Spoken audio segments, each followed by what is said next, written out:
dia a todos, bom dia a todos. Sejam muito bem-vindas e bem-vindos a mais um ICL Mercado Investimentos. Hoje é um dia importante aí porque a gente vai falar dos PMIs do mundo, aquele índice de gerente de compras que já saiu a preliminar de outubro. Vamos passar também pelas negociações salariais, então assunto importante aí para o nosso bolso. Vamos ver como é que elas se comportaram aí no mês passado. Temos também dados para falar com vocês da percepção econômica que saiu na pesquisa da Quest.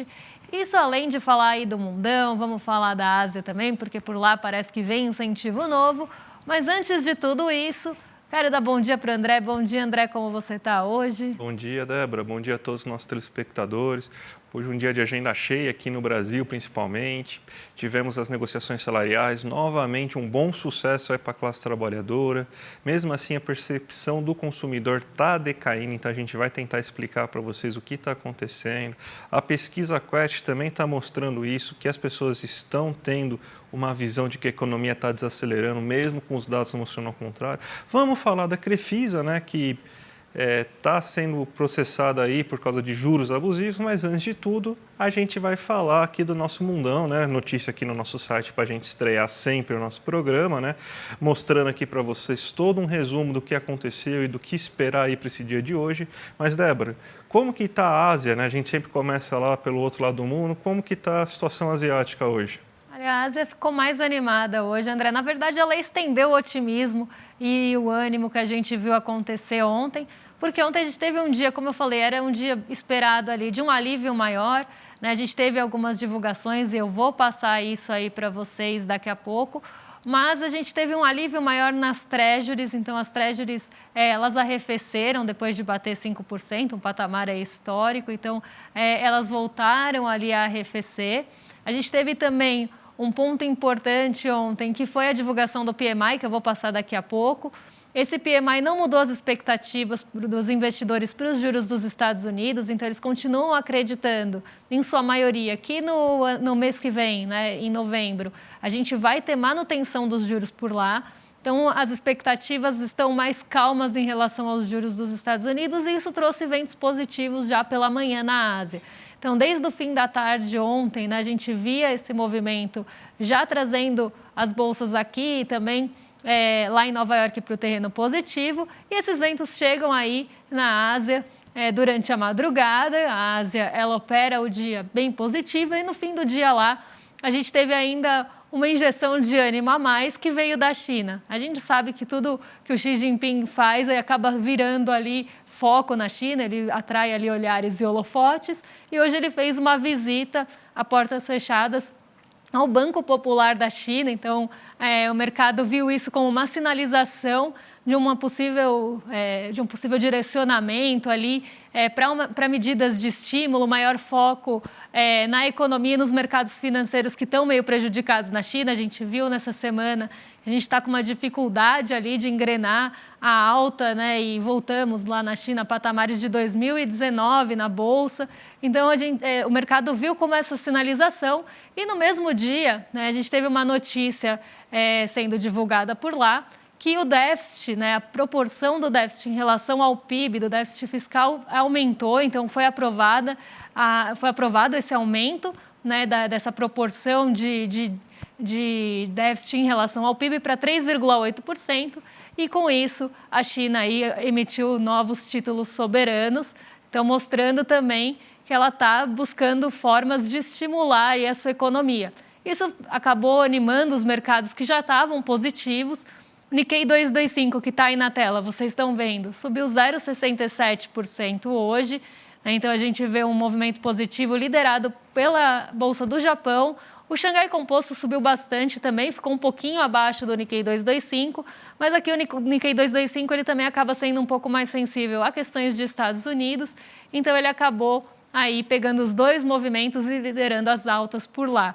A gente vê aí o dólar subindo um pouquinho ali, mas oscilando perto do patamar de R$5 nos 3 gráficos menorzinhos que vocês estão vendo. Para quem está ouvindo, temos 3 gráficos que mostram comportamento intraday, que a gente chama, né? Mas que é o comportamento dentro do próprio dia, mostrando aí como é que estão os principais mercados de commodities, dólar e Ibovespa. Tá? Então, esse é o raio-x da Ásia e esses ventos devem chegar aí no Brasil justamente por conta das commodities, que ontem já puxaram a bolsa bem para cima. Perfeito, Débora. Mas a gente agora ainda no mundo, né, não vamos entrar no Brasil ainda, temos os PMIs, né, pelo menos os PMIs preliminares que foram divulgados, né, então temos os dados aqui, saiu de Alemanha, zona do euro, Reino Unido, Estados Unidos, né. E o que você tem para falar da situação econômica desses países? O PMI de outubro, né, esse que foi divulgado ontem, né, e foi divulgado ao longo do dia.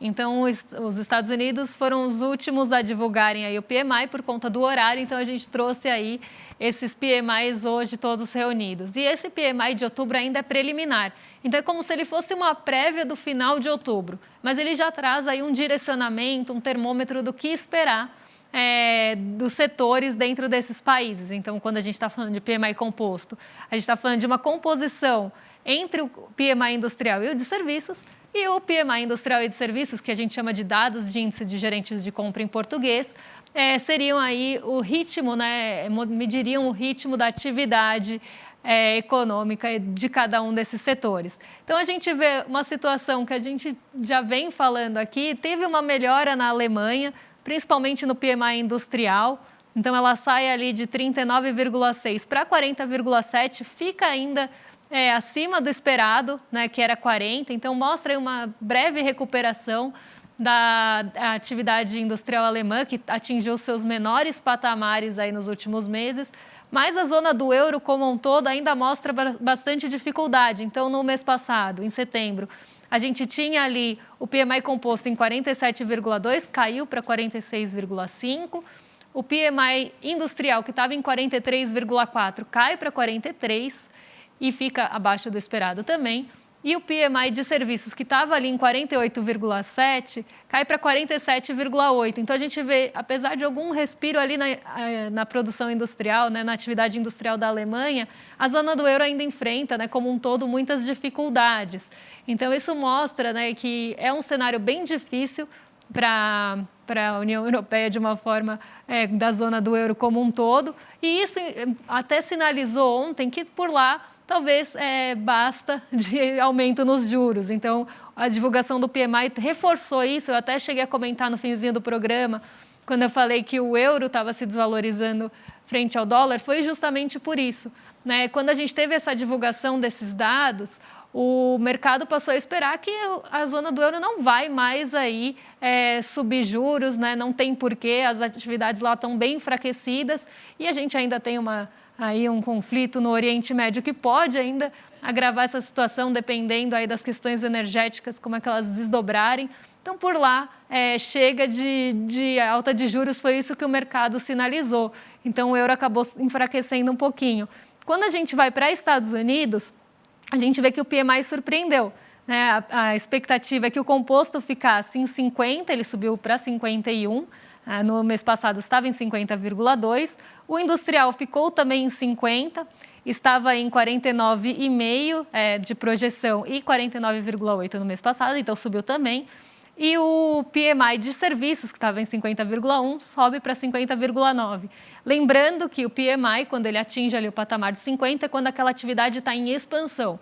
Quando ele está abaixo de 50, é que aquela atividade está em contração. Então, quando a gente vê aqui a maioria dos países e das regiões, a gente vê que muitos deles estão em contração. Os Estados Unidos estão em expansão, né? Então, a gente vê uma expansão da atividade industrial, uma expansão da atividade de serviços lá acima do esperado. Isso poderia trazer aquele sentimento que a gente fala aqui, né, que os Estados Unidos estão crescendo muito e que eles querem frear esse crescimento.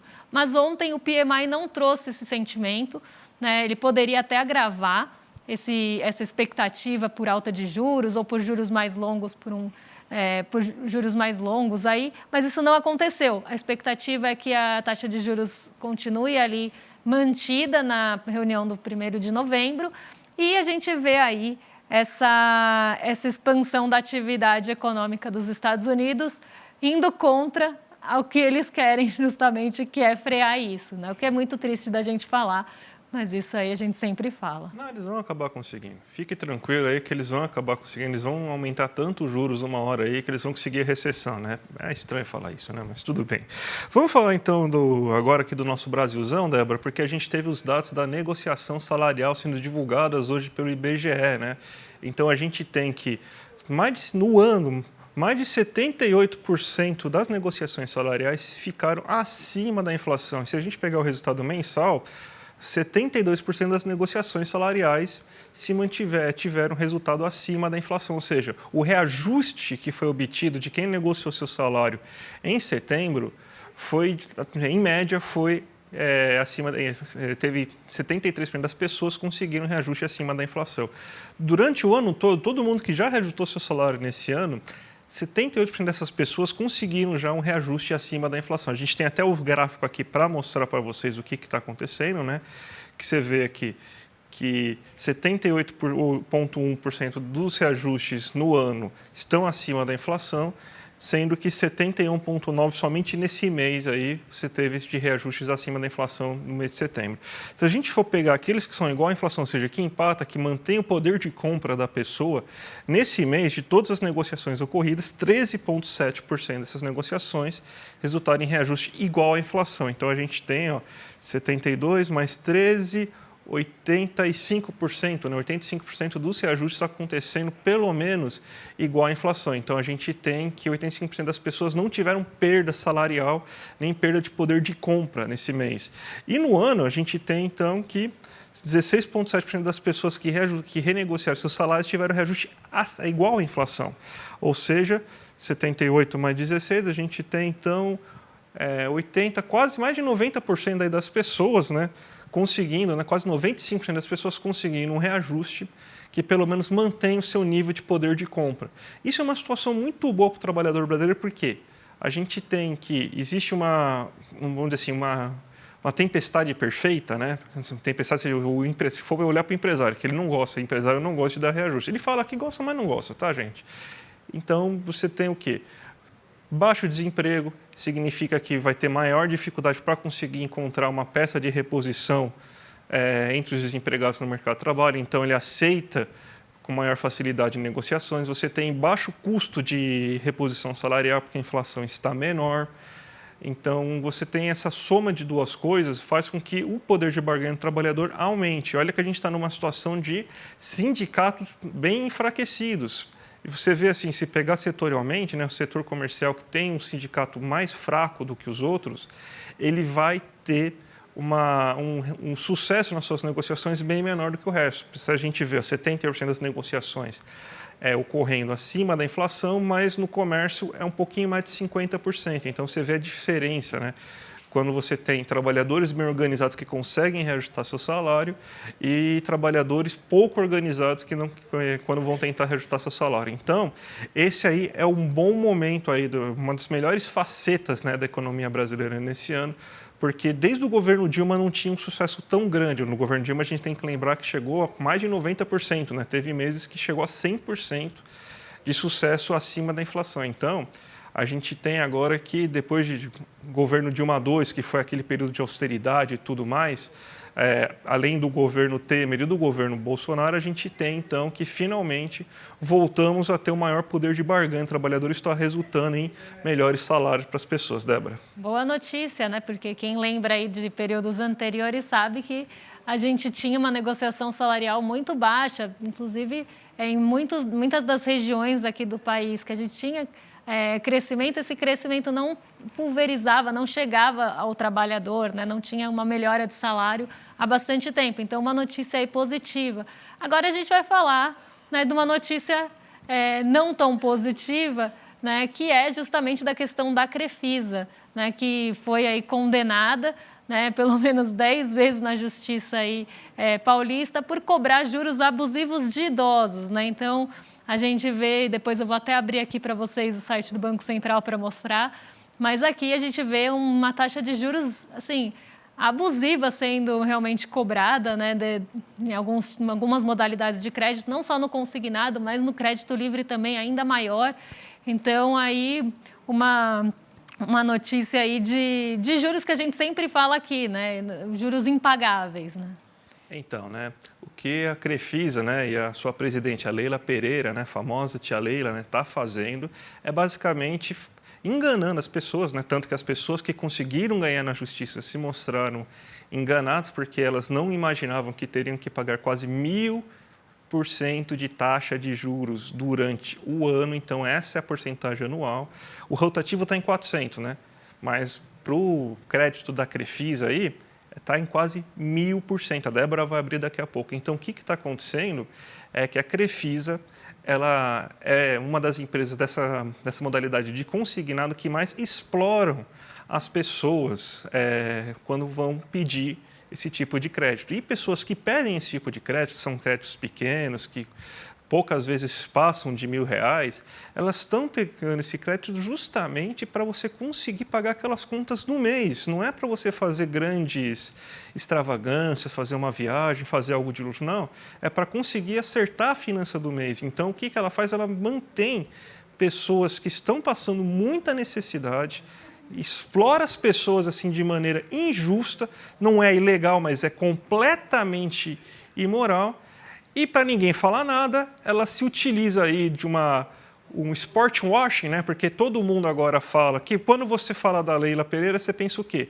Os problemas que ela tem com Palmeiras, o avião, você pensa em todo o noticiário esportivo onde ela está, mas na verdade, onde ela deveria estar é no noticiário financeiro, mostrando esse absurdo que é você explorar pessoas idosas que têm pouca capacidade de discernimento, muitas vezes, para conseguir entender taxas de juros de 1000%, enquanto isso ela vai lá e dá declarações como pessoas que qualquer um consegue pagar um ingresso de R$ 50, que só não vai quem não quer, ingressos custam caro. Então essa aí é a grande faceta da Crefisa, né? Que é a pessoa que fica, é a empresa que fica na figura da Leila, explorando pessoas pobres de uma maneira que beira a ilegalidade, mas infelizmente não é ilegal, daqui a pouco talvez seja ilegal, mas é isso que tem. Débora, você tem para mostrar aqui, né, as taxas de juros aí da Crefisa, né? Exatamente, deveria ser ilegal, né? Mas não é, só realmente imoral. Vamos colocar na sua tela? Vou colocar aqui na tela, site do Banco Central, gente. Então aqui eu abri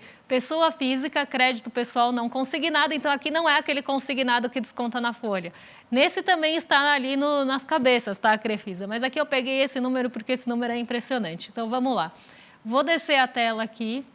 E aqui a gente tem as menores taxas, sempre lembrando que é ascendente aqui, então é do menor para o maior. Então, taxas aqui na primeira página, eu vou para a última, porque eu já sei onde está a Crefisa. Então, vamos lá. Última página de taxas de juros do site do Banco Central. Olha aqui, gente, a Crefisa, no lugar 89, cobrando 20,28% ao mês, e 816,99, eu até tive dificuldade de falar esse número estratosférico de juros. 816,99, quase 817% de juros no ano. Gente, isso é impagável, tá? É uma dívida assim que vira realmente uma bola de neve. Se a pessoa deixar ali rolando os juros, isso realmente vira um valor estratosférico. Parece que não, porque a gente está falando de créditos pequenos, né? Como na própria notícia ali do ICL Economia, dá alguns exemplos de R$ 3.000, dívidas menores, mas essas dívidas elas escalam assim de uma forma absurda num juros como esse. A pessoa às vezes não percebe porque a parcela coube no bolso, mas ela está pagando ali muitas vezes a mesma dívida, às vezes 7, 10 vezes a mesma dívida.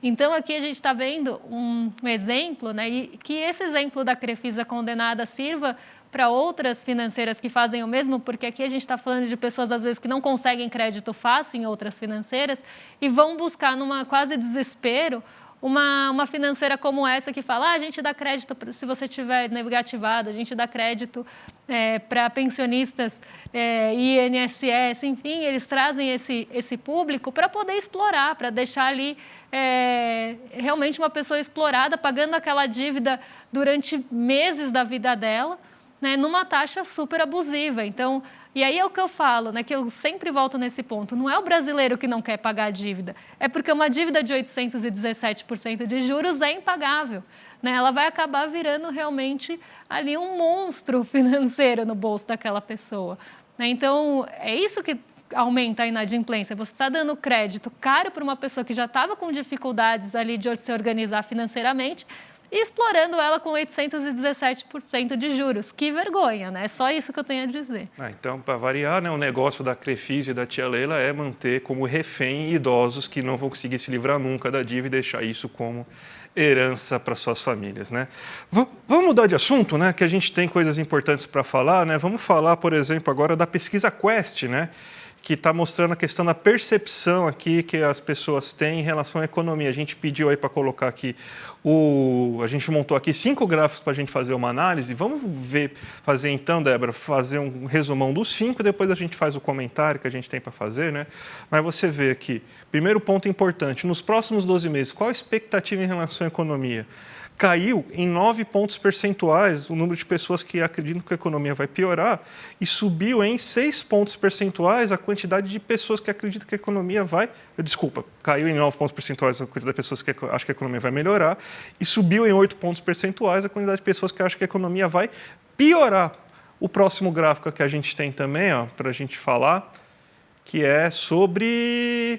Nos últimos 12 meses, o que as pessoas estão de percepção? Você tem, então, que caiu, ficou praticamente estagnada. A percepção que a economia brasileira melhorou, né? Então está em 34%, 33%. Caiu a quantidade de pessoas que acreditou que ela ficou no mesmo patamar, saiu de 39% para 33%. Só que ela saiu de 23% para 32%, a quantidade de pessoas que acha que a economia piorou. Então, você tem uma percepção econômica cada vez pior da economia brasileira para as pessoas no governo Lula. Vamos continuar aqui mostrando os próximos dados aí da pesquisa para a gente fazer esse resumão, né? Entre as pessoas que votaram no segundo turno aí do governo brasileiro, você tem que, para o governo Lula, quase que não teve mudança, né? Então, todo mundo que você tem que... As pessoas que votaram no Lula ainda continuam achando que a economia melhorou, com uma percepção muito pequena aí de piorou, né? Subiu de 8% para 12%. Só que entre o pessoal que votou no Bolsonaro, a percepção aumentou muito de que piorou a economia, saiu de 39% para 56%. Também é um fruto de alguma polarização e a gente pode imaginar, inclusive, que já deve ter alguns efeitos de fake news. A gente até explica porque efeitos de fake news podem ser bem considerados aí nesse momento. Próxima tela aí, se eu não me engano, vai falar da questão da inflação, né? Então, como que ficaram os preços aí nesses últimos tempos? Você tem que a percepção que o preço das contas aumentou, saiu de 48% para 57%, que o preço dos alimentos aumentou, saiu de 37% para 42%, e o preço dos combustíveis teve a percepção de que subiu de 31% para 43%. E a última tela, só para a gente fechar tudo, né? Tem mais alguma tela, gente? Tem, a última tela. Qual a sua perspectiva em relação à inflação? Então, as pessoas acham que a inflação vai piorar consideravelmente agora, está saindo de 35% para 47%, e acredito que o desemprego vai aumentar agora de 37% para 40%. Então, você vê assim que deteriorou bastante a percepção das pessoas em relação ao governo Lula. Mesmo os dados mostrando o contrário, né, Débora? Exatamente. E o que mais me choca, assim, de todos esses dados, né, o que mais eu vejo com mais estranheza, na verdade, é aquela tela anterior, que os boletos eu consigo entender, porque alguns a gente até traz aqui, né, quando a gente usa o cálculo do André aí para trazer para vocês, né, como é que é a inflação do boleto, do açougue, da feira, do supermercado, enfim, por grupos ali. E o que, assim, os boletos a gente entende, porque mês a mês aqui a gente traz aí algumas notícias de que as contas estão mais caras mesmo, inclusive inflação de boletos, mas os alimentos, André, isso realmente me pegou, viu? Porque a gente vê que os alimentos eles estão caindo, a cesta básica está ficando mais barata na maioria das capitais aqui do Brasil. A gente vê o preço da carne recuando bastante, até virando notícia, né? Aumentando a disponibilidade na mesa. Claro, a gente ainda tem um patamar caro, talvez as pessoas sintam um pouco isso, ainda está caro, mas está caindo, né? Então, não é que está ficando mais caro do que antes. Então, isso foi o que mais me causou estranheza, porque quando a gente vê alimentos, é o que a gente tem a melhor percepção, né? A melhor retrato inflacionário está nos alimentos, né? Então, eu acho muito estranho, né, só para a gente falar rapidamente sobre todo esse assunto, né, que os dados mostram assim, né, por favor, volta aí no outro gráfico aí, gente, só para a gente mostrar assim. É muito estranho justamente porque a realidade está mostrando, a gente está vendo uma tendência de desemprego caindo, o mercado está cada vez mais animado com a perspectiva de economia brasileira melhorando. A gente tem, então, que a inflação dos alimentos é a melhor notícia, a renda do brasileiro está aumentando, isso daí está mostrando, assim, de termos... Acabamos de mostrar aqui, inclusive, a pesquisa do Diese falando em relação a tudo isso. Você tem realmente que aumentou os boletos, mas não aumentou tanto. A gente teve um aumento do boleto em julho, mas não é um aumento que foi tão considerável assim, porque você teve um aumento da conta de água, por exemplo, da conta de luz, né? Desculpa, a conta de água não teve um aumento tão expressivo, né?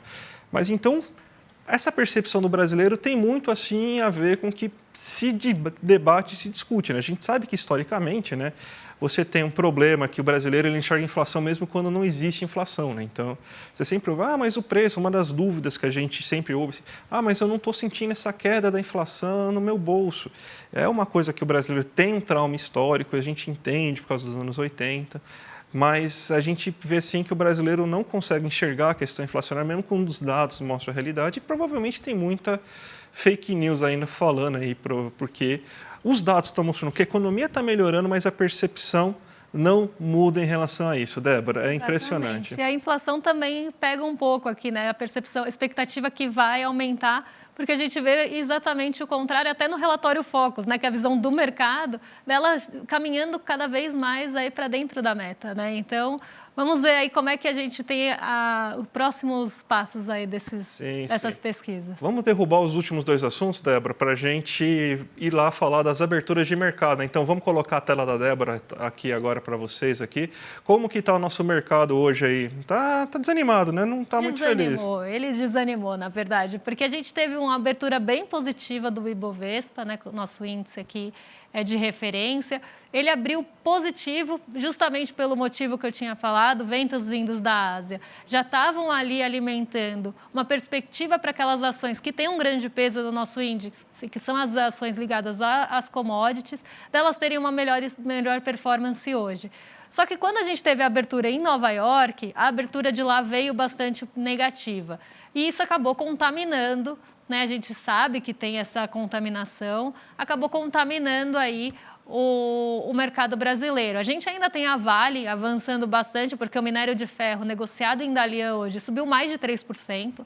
Então, a gente ia ver esse efeito acontecendo aqui no mercado brasileiro, nas ações ligadas à mineração e siderurgia.